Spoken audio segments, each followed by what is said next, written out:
Ça fait toujours rêver, ça fera toujours rêver de faire ce métier.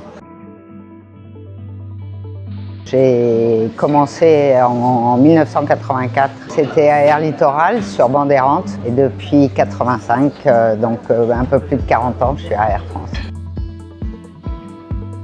J'ai eu la chance de piloter le Concorde entre 2000 et 2003 jusqu'à la fin de ce magnifique avion. Cet avion, c'est vraiment l'avion mythique que tout le monde rêvait de piloter et j'ai eu la chance de pouvoir le piloter pendant quelques années.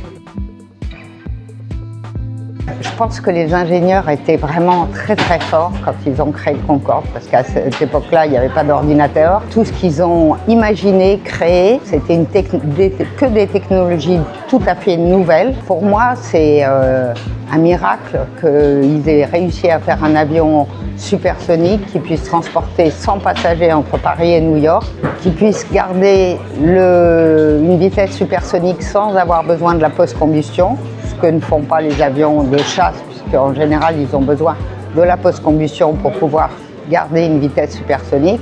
Et tout ça, c'est vraiment merveilleux.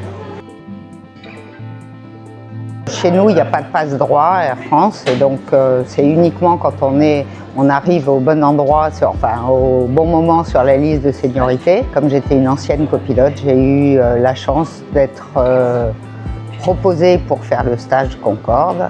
C'est vrai que c'était un rêve, je n'osais même pas imaginer, même si tous les ans je cochais la case Concorde.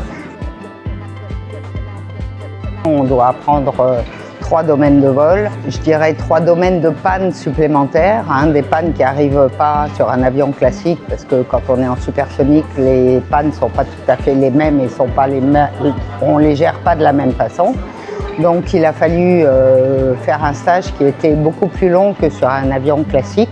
C'est très intéressant de voir en réalité ce qu'on avait appris à l'ENAC sur le supersonique et c'était complètement abstrait pour nous, alors que là, ça devenait vraiment concret.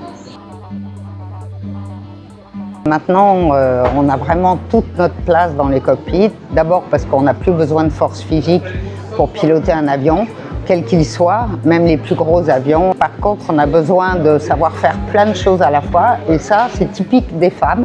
On sait à la fois piloter, en même temps qu'on sait écouter son copilote et à la fois répondre à l'hôtesse qui vient nous demander quelque chose. Les femmes maintenant sont bien intégrées dans les cockpits.